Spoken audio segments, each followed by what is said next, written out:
want to close out Unit 6 by talking about politics of government spending and why fiscal policy is ultimately problematic. Because we want to realize there's differences between the way government spends money and the way private enterprise spends money.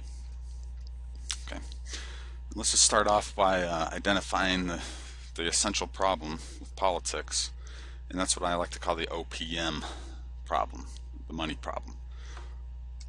We ask whose money politicians are spending, and the answer is other people's money. Okay, why does that matter? Well, Milton Friedman explained this very well in his book Free to Choose, and he has this little chart here that says just 4 different kinds of spending we can do. We can spend our own money. Okay, we're talking about whose money we're spending. It could be our own or somebody else's, and on whom are we going to spend it? We could spend it on ourselves or spend it on someone else. Okay, so you can spend your own money on yourself. That's category 1 spending. You can spend your own money on someone else. That's category 2. You can spend someone else's money on yourself. That's category 3. You can spend someone else's money on someone else. Just category 4. Okay. Most private citizens or companies, private enterprises spending their own money on themselves, category 1. So when we talk about markets, exchange, voluntary exchange, and enterprise, business, okay, that's normally category 1 spending. Politics, government spending, that's usually category 4 spending. We're talking about Congress, politicians, spending other people's money, which they collect from taxpayers or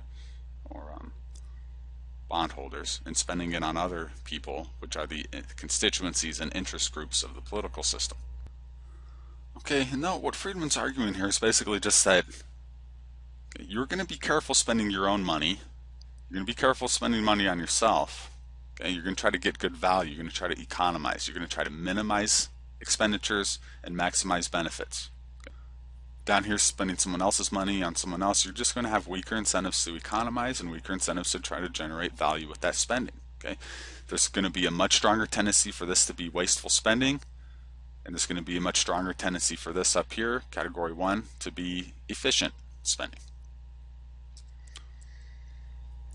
And when we combine other people's money that Congress is spending with our self-interest assumption, assume all men are knaves, what we'll see, and Friedman's pointing this out as well, is that politicians will try to maximize the amount of money they spend for 2 reasons. Part of that they kind of get their hands on in their own budgets and their own perks. Part of it is so they can satisfy as many constituents as possible to maximize their chances of getting reelected. Now, there's another very interesting scholar who commented on the tendency of bureaucracies to expand and increase their budgets, even if their actual purpose in life dwindles away. And this is the British historian C. Northcote Parkinson. He wrote a very fascinating book called Parkinsons Law, where he discusses this, and he uses actual historical examples of the Royal Navy, okay, the British Navy. Okay. Britain was the biggest naval power in the world in the 1700s and 1800s and into the 1900s, but after World War I they really diminished. Okay, so World War I started in 1914, and then 1928 was the interwar peacetime period. Look what happened to the size of the Navy, British Navy, in terms of their ships. They went from 62 capital ships to 20, minus 68%. Officers and men, and we're talking, these are the sailors and these are the people stationed on the ships, that went down quite a bit as well, minus 30%. Okay. Look what happens with the bureaucratic aspect of it. Dockyard workers actually goes up a little bit, about 5,000, 10%. Dockyard officials goes up 40%, but check this out, Admiralty officials, this is the bureaucrats who administered the British Navy out of London, okay, that goes up almost double, essentially.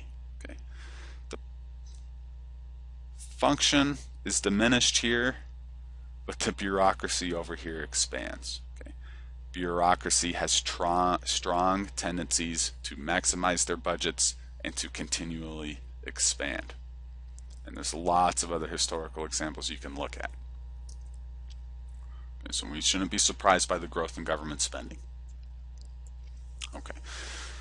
main conclusion from all of this is that politicians and bureaucrats, as I mentioned, have very weak incentives to economize and spend wisely, and they have strong incentives to maximize the spending.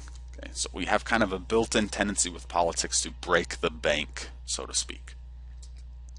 Okay, now the other main element of the problems of political spending is what I like to call OPV, the voting problem. And what do I mean by this? OPV stands for old people vote. Old people vote at proportionally much higher rates than young people, and probably more importantly, they are involved in donating and campaigning, and they have lobbying groups on their behalf that are working really hard to make sure that the policies and programs that are favorable to old people are kept in place and expanded. Here's a chart that shows voter turnout in the 2008 and 2010 elections. Okay. Here's the younger folks down here. Now, 2008 presidential election, lots of young folks turned out to vote for President Obama. Still, it's less than 50%. And this was a very strong turnout year for young folks. Notice in the off-year election, I just mentioned this in the classroom the other day, and some students honestly said, there was elections in 2010? Yes, boys and girls, there are federal elections in the United States in every even-numbered year. Okay, look what happens to turnout. It's down to 20% for young people in 2010. Okay. Now, as we go up in age, you'll notice that voter participation rises. Okay, and it peaks at the 65, 70-year-old case. This is the Social Security camp. This is the Medicare group.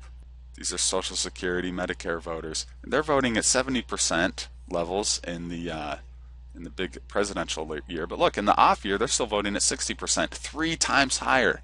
Social Security, Medicare voters, they are voting at 3 times higher rates here than the youngest voters.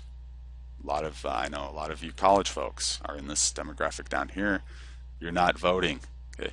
Your high school civics teacher might be ashamed of you. I'm actually okay with it because in economics we understand that it's rational for you not to vote. And let's move on and address that question. Why are voting rates so low? Well, economics, baby. It's cost-benefit analysis. For most people, voting doesn't make sense. Okay, the cost is high and the benefit is low. Will your vote sway the outcome of a federal election? Let's be honest about it. No chance. Okay. Now, on the other hand, voting involves some cost. You have to take time out of your busy day. You have to go down to the polling place. You might have to wait in line. Okay, you might have to miss work. So most people are going to make a rational calculation here. My vote basically doesn't count because it's 1 out of millions or thousands, and it takes time and effort to go do it. So it doesn't pay. And on that note, I want to share with you a little video by one of the great public choice economists, Gordon Tullock, who explains this very briefly and very amusingly. I should begin by making a confession. I don't vote. People think they should vote because they've been told that in school, and there's a large volume of propaganda at any given point in time. A great many of them are under delusions as to the importance of their vote. They think that their vote makes a lot of difference, but as a matter of fact, it doesn't. Bummer. Every election we hear the same thing. Your vote counts. You can change the future. It's usually said that it's more likely you'll be killed on the way to driving to the polling booth than that your vote will change the outcome. So, obviously, while Gordon Tullock sits at home avoiding car crashes during national elections, 115 million other Americans choose to do the opposite and cast their ballots. Gordon Tullock's the kind of guy who doesn't do things just out of a whim. So why does he do this? Why does he not vote? Tullock's argument for not voting relies on a type of mathematics called division, and it works like this. Let's say I go to the supermarket with 2 buddies and buy some frozen pizza. We decide to vote on what kind of pizza to get. Using division, you can see that I hold 1/3 of the voting power. That's huge. My vote has a big impact on the final decision. In fact, in a split decision, I'm the swing voter. My vote determines the outcome. However, if this supermarket worked like an election, things would be different and a whole lot more crowded. Now it's not just the 3 of us deciding on frozen pizza, it's us and everyone else in our state. That's thousands, maybe even millions of people all deciding on pizza.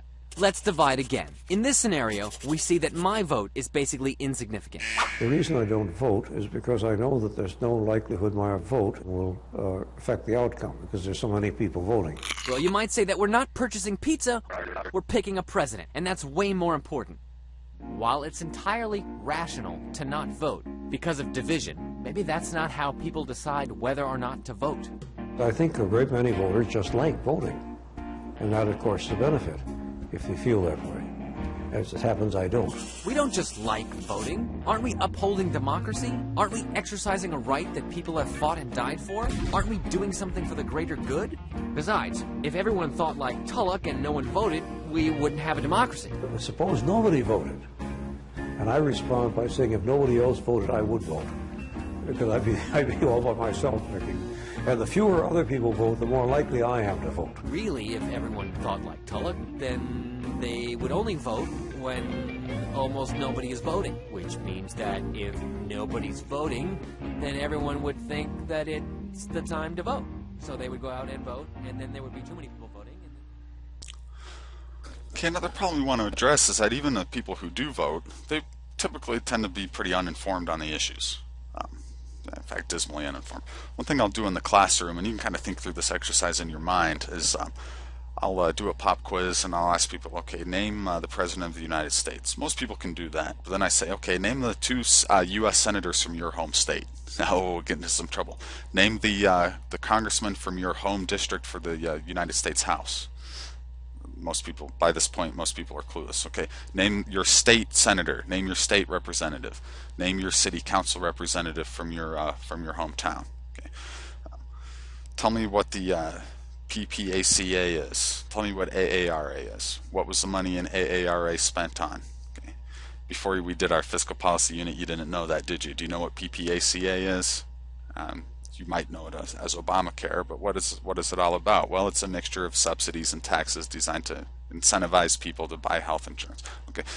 The point is that most people don't really have a clue about these issues and these figures and what their stances are. Why don't people bother to be informed? Same thing, it's cost-benefit analysis.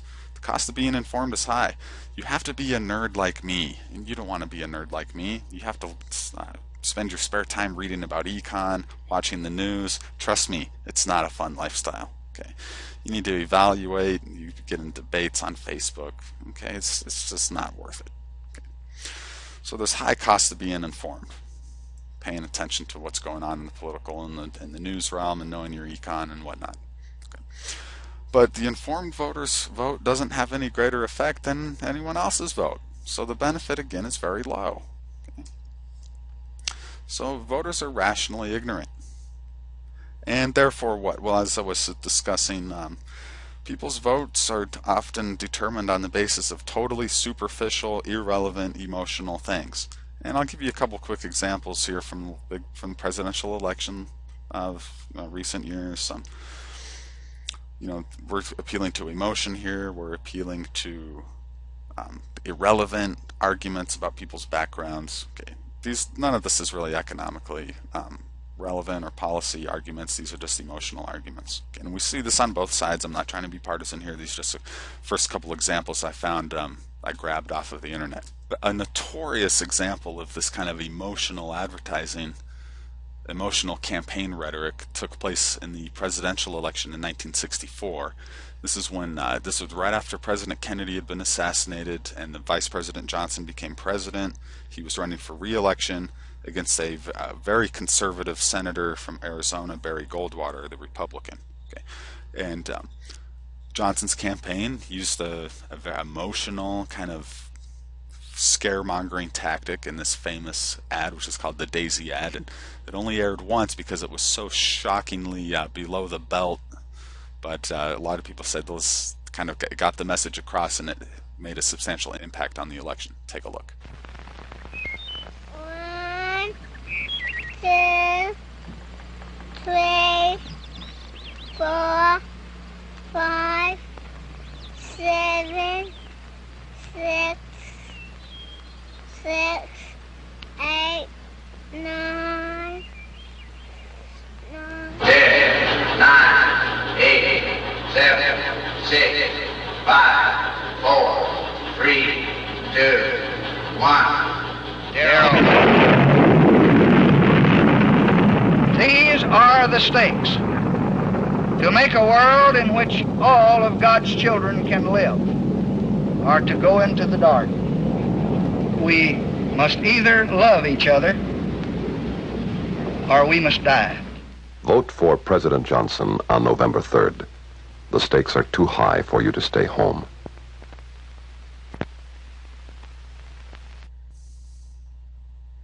Did you notice what they were saying there? Okay, did you catch that? They're basically saying if you voted for the other guy, Barry Goldwater, there was going to be nuclear war. Okay, pretty low blow. Okay, pretty emotional appeal, but it works. This is what works in politics. If you get sick of the political camp ads every year because they are just pretty vile and pretty irritating. Okay, now let me turn our attention back to the OPV, old people voting. Okay, old people vote in large numbers. I just told you that doesn't pay to vote. Well, it doesn't. Okay, and old people voting is just one aspect of their political participation, but they do tend to have more time, lower opportunity costs because they tend to be retired. Okay. Here's the key though, they have much greater stake in the outcome, and it's not the voting so much that I want us to focus on, but the political participation in general. Okay. Old people tend to be heavily dependent on these government programs like Social Security and Medicare. Together that's 37% of the federal budget. Okay, there's a lot of money being channeled to old people through the federal government budget. Okay, and therefore old people are classified as what we call in economics a special interest group. Okay, that's a group of people that have strong personal interest in some particular government policy. Okay, and often, like with Social Security and Medicare, we're talking about direct transfers of government money, taxpayer money to be technical, for them. Okay, or some kind of economic benefit. It's frequently just a cash payment. Okay, just a check from the government to you for being in a certain group.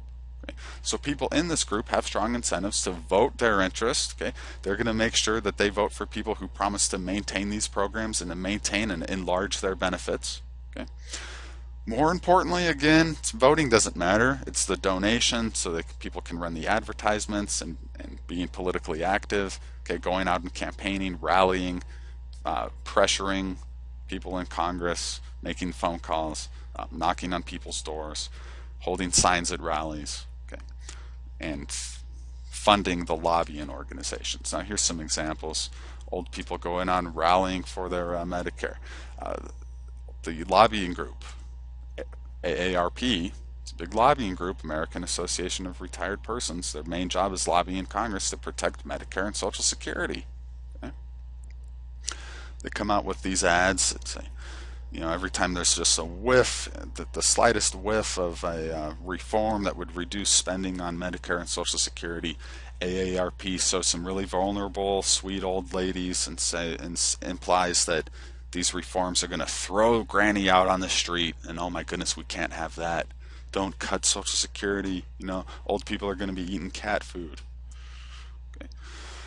So they are politically active, and they are a powerful interest group. Okay. The thing about interest groups is that once they're established, they are very hard to beat, and here's why. It has to do with what I call the political formula, and this is a key component of public choice or political economics. And it says if you can concentrate the benefits of a government program onto a relatively small interest group while dispersing the costs onto a relatively larger tax-paying public, you are set. Okay? Here's why. The interest group members get individually large benefits from the government programs. Okay? Therefore, they have strong incentives to be informed, vote, donate, lobby, and campaign. Okay, voting's the least important. It's the donation, it's the lobbying, it's the campaigning, it's making phone calls, rallying, giving money to the lobbying organization that really matter. Okay, and what the lobbying organizations will do is run advertisements on the TV, on the internet, on the radio. Okay, they will put lots of pressure on people in Congress. Okay, the lobbying here is what matters. Voting is somewhat incidental, really. Okay. But people in these interest groups have strong incentives to participate because they have a lot of individual benefits at stake. Now, Everyone else in the tax-paying public, they pay relatively small individual costs because the costs of these programs are spread over a much larger group of taxpayers. So they have weak incentives to be informed, vote, campaign, donate, etc.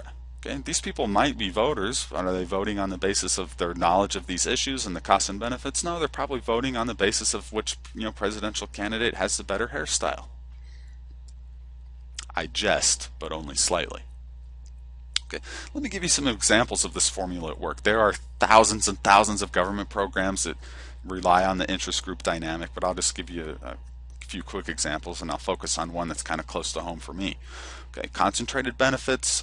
Concentrate the benefits on a small interest group with a lot of stake, a lot of skin in the game, so to speak, and therefore strong incentives to be involved and to care. Disperse the costs on the general tax-paying public, who tends to be clueless, and even if they did know, they would not have strong incentives to fight it because the costs are low. Okay, my favorite example is farm subsidies. There are so many programs that could not begin to mention them, but basically there's different things where the federal government gives money to farmers for doing certain things or not doing certain things. Okay, it's a very classic example of the concentrated benefit dispersed cost dynamic, because we're talking about there's only about, maybe at the very most, about 2 million people involved in agriculture in the US. Okay, and of people who are really doing full-time large-scale agriculture, it's probably less than 1 million. Okay. The subsidies, now a lot of 1.5 million people get some form of ag subsidies from the government, but that's, for most of those people, it's pretty small potatoes. The top 100,000 or so people, however, are getting at least 30,000, and some of them get multiple hundreds of thousands. Okay, the top 100,000 people here are the people to pay attention to. They are the people with a lot of money at stake, a lot of benefits from the government at stake. Now, there's actually quite a few less than 100 million. I'm looking at people who pay the personal income tax. 140 million people file it, but not all of them actually have a net tax liability. But I'll take kind of a conservative estimate here. Let's say 100 million people pay net taxes on the personal income tax. Well, the cost of these programs per person averaged out over all taxpayers is going to be about $150 per year. Okay, so you got 100 million people being squeezed out $150 each a year. You got 100,000 people getting $30,000 to $100,000 a year. Which people are going to care more? Which people are going to fight harder? Okay, it might seem counterintuitive because there's 100 million of us, versus only 100,000 of them. Let's stop them from robbing us blind through these farm subsidies. But it turns out it doesn't work that way.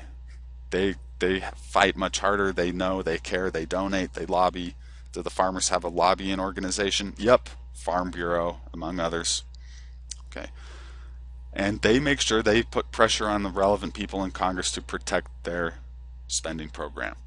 Most American citizens are clueless. Did you know how much money my dad gets paid to not grow crops on his farm in Colorado? No, you didn't. I bet you didn't know. The government gives people money to not farm. Okay, take a look. This is my dad. That's my dad. That's my boy out on the farm a couple winters ago. Take a look. The horizon in this picture is 10 miles away. Where's the trees? There are none. Trees don't grow there. It's rough, dry, barren country. I'll tell you a secret. You wouldn't have to pay my dad to not grow crops on this land. You can't grow many crops to begin with. He only has he can only have about 100 cattle on his 1,000-acre farm. Okay, his 1,000-acre ranch. Okay, but he's taking money from the government for not growing crops. He's taking money for government to build improvements, to build fences, to put in water tanks, to grow certain kind of wheat. There's all kinds of programs where the government's just handing out lots of money to farmers. Okay, special interest politics at work. Okay. There's my dad, federally subsidized farmer and rancher. There's some future hamburgers. Okay, but the point is, even though my dad actually doesn't like it and he's opposed to it on economic grounds, the program's in place and it's virtually impossible to get rid of. Okay, and he's going to take it. His neighbors are taking it. All the other farmers are taking it. he can't compete without taking it. So it actually creates a situation where even people who have a moral objection are kind of forced into a position where they can't survive without taking these payments. These payments become very corrupting, very troubling. Okay, that's one example. I'll give you a couple more really quick here. Steel tariffs imposed by President Bush back in 2002. Protected at the max maybe about 200,000 steel mill workers in the United States steel industry, and we're talking about the raw steel fabrication industry.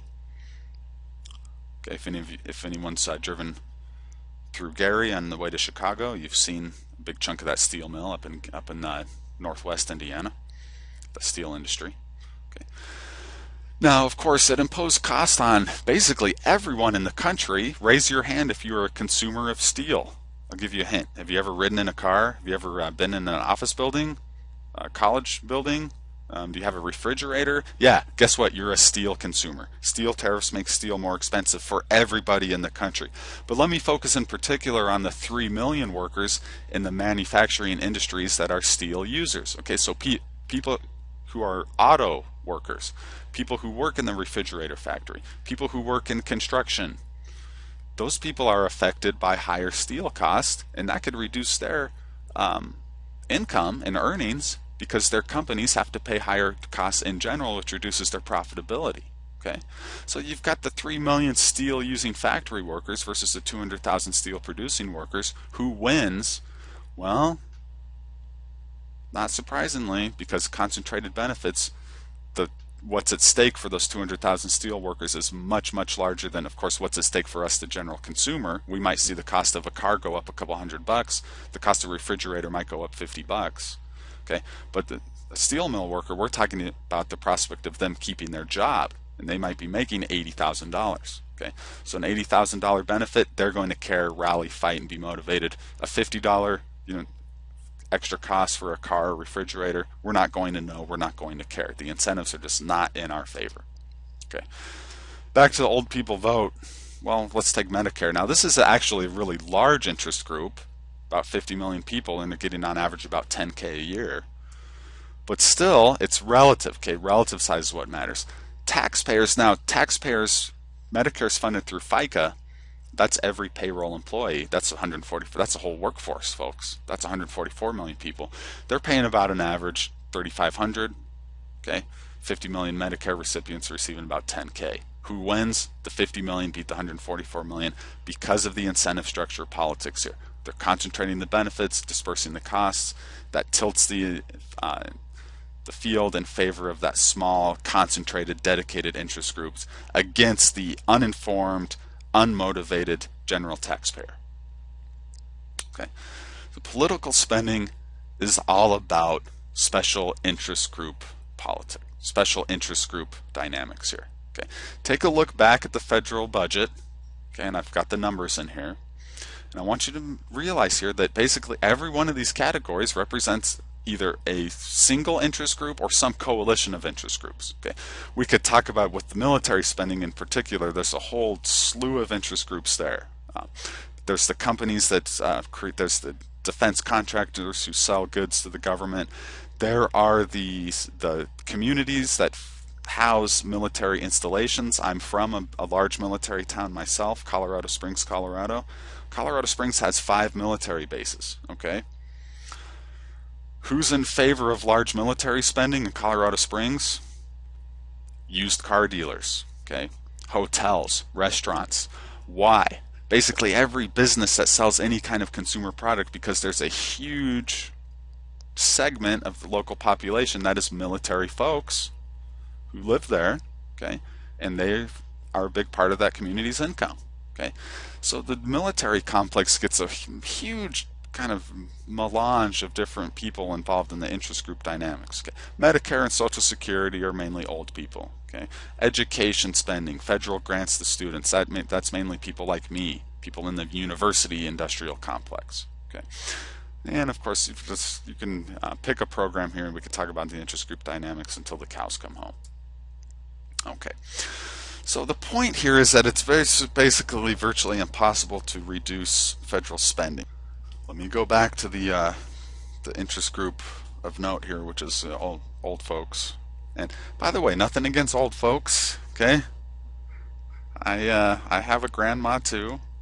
Well, God rest her soul. She's been gone for several years, but my grandma took Social Security. Okay, my grandfathers and my grandmothers and my mom and dad will, and my aunts and uncles. Okay, God bless them. I have nothing against old people. Okay, but what I do want you to realize here is that the political incentives here and the political dynamics have set us up for some massive fiscal problems. Okay. These programs will not be cut because these interest groups will rally and they will fight tooth and claw to protect their benefits. Okay, just watch. Okay, mark my words. When you'll hear some more talk, and there's a small but vocal and growing group of people in Congress that are talking about, well, we need to reform the federal entitlement programs because they're bankrupting the government. And there'll be more and more talk about how can we reform these programs to control the spending, and you will hear more and more protestations from the AARP and the senior citizen lobby about just dire, devastating, terrible consequences of just the tiniest cuts in these programs. Okay, the lobbying interests here, the special interests, are very powerful, and the spending cuts therefore are extremely, extremely difficult to accomplish. Okay, so given that the power of interest groups and the dynamics of government spending, how is our debt crisis going to be resolved? Remember, my initial theme here is that fiscal policy doesn't really matter anymore, because what fiscal policy has brought us is mounting deficits and a debt problem, and we're going to have to resolve this debt problem. Okay. And I'm going to go all the way back to the very beginning. Fundamental Fiscal Principle 2 says all government spending must ultimately be paid for by some form of taxation. In other words, there ain't no such thing as a free lunch. Okay. Remember the government finance methods. We could do straight up direct taxation, which is open and honest method. We could do deficit spending, okay, which could make sense in the short term, an aggregate demand situation or some kind of national emergency. But remember, there's strong tendencies to do perpetual deficits. Okay. Politicians need to focus on the short run, getting reelected. Okay, and what they need to do is make sure they maintain the programs that appease the powerful voter groups and the powerful interest groups, like old people in the AARP. Deficits imply higher future taxes or lower future spending. Well, for reasons we've just discussed, let's go ahead and rule out the lower future spending. I'm not seeing much in the way of substantive budget cuts on the horizon. Okay. Higher future taxes, that's also going to be pretty hard to impose even if you raise the tax rates. Now, remember Hauser's Law, you don't necessarily raise more revenue. Okay. So what does that leave us with?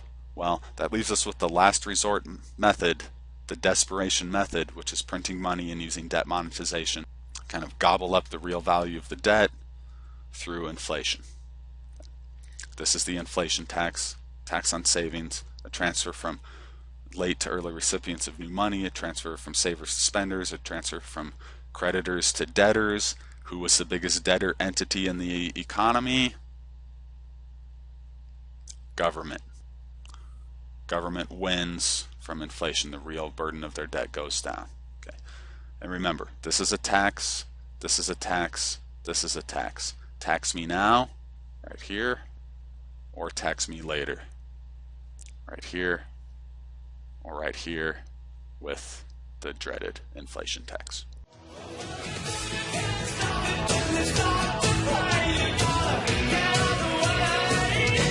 The politics are dancing.